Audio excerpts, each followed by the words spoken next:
Hi there. Some of you may know me. I'm the Lore Runner. For a long time, ever since, say about 8 years ago, I've been working on something I call the Star Trek Rewrite Project. Back in the day, it was part of the Voyager videos I was doing, and it was something I released alongside each episode as I was discussing and ruminating on them. People didn't like it.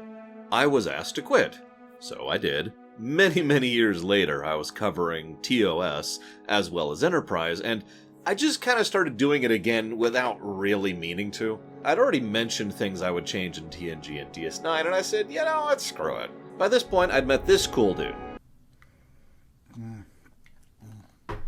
Huh? Lore Reloaded, good friend of mine who also covers Star Trek stuff, kind of just ended up hopping in. No real planned effort. We just kind of were talking about First Contact, since he was already covering it on his show at the time when I mentioned it to him. And we just sort of started talking about how we'd redo First Contact. And funnily enough, people really seemed to like that. So we decided to make it something official. That leads us to here. Jessie over there, she's awesome. You should check her out too. She also covers Star Trek stuff. She's joined in for several of these whenever her schedule permits. And the three of us have been kind of working on this alongside a whole bunch of input from you guys. Now the big question is, how do we present this? After all, we have the live stream, duh. We also have the summary videos, which have been thrown out, but I don't know, I kind of wanted to do something extra. And, well, you're looking at it.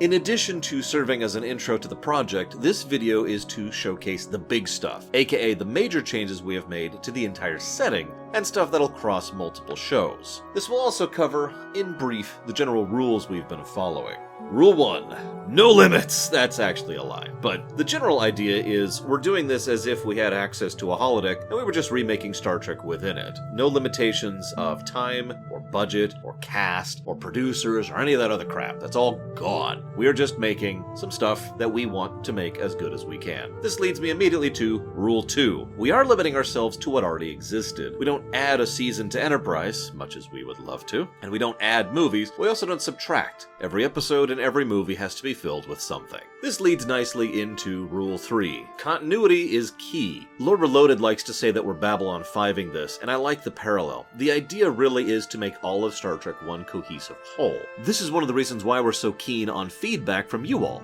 because this is a group project after all, and getting more voices and getting more perspectives, in my opinion, tends to help when it comes to writing projects. We may not take every suggestion you guys give, but we absolutely read them. With all that out of the way, let's start talking about some of the actual setting points, shall we? Point 1. Transporters.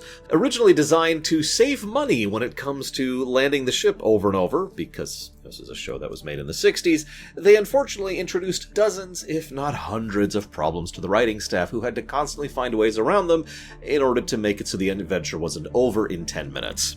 Our solution to this is simple. Transporters work, kind of, not really. You can beam down, and maybe about 10% of the time, you might actually show up in a cohesive pile. The other 90% of the time, you will wish you died. Oh, don't worry, there is still a way to beam. After all, if there wasn't, there wouldn't be much of a point. All you need is a pad. You need to go from one point to another, a receiver and a transceiver. Having done so, you now effectively are making a portal between the two locations, and thus it is safe to transit. So transiting in between ships that both have transporters, or up and down from an established planet or to a space station, no problem. Anywhere else? Well, you should probably take the shuttle down. There are a couple of exceptions, but all of these are going to be case-by-case specifics. If you ever encounter a species that actually has the ability to beam without a receiver pad, you're in trouble.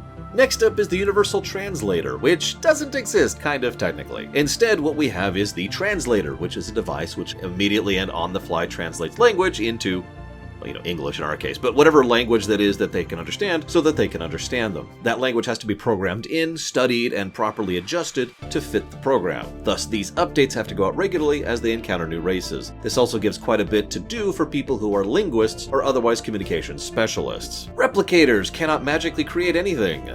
There are limitations. We haven't gone down the full laundry list of limitations, but the general idea is there are certain materials they simply cannot fabricate, and other materials can only be fabricated within a certain limitation. The more complex the molecules they're trying to replicate, the less likely they are to succeed. The Prime Directive is not an overall guiding principle which everyone must adhere to always and forever. Instead, it is a guideline of Prime Directive of non-interference, aka use your brain and try not to interfere as much as you can, but at the same time, if you can help, maybe you probably should think about it. Consoles exploding! No, they don't. That's stupid. Time travel! Much harder to do. Much less present, much less over the top. And that about covers it for all the major changes. I do hope you guys are looking forward to watching this series with us and participating in the streams. Mr. Reloaded's Discord and my own both have channels dedicated to this, and we are totally down for discussing and sharing with you guys as we go through it.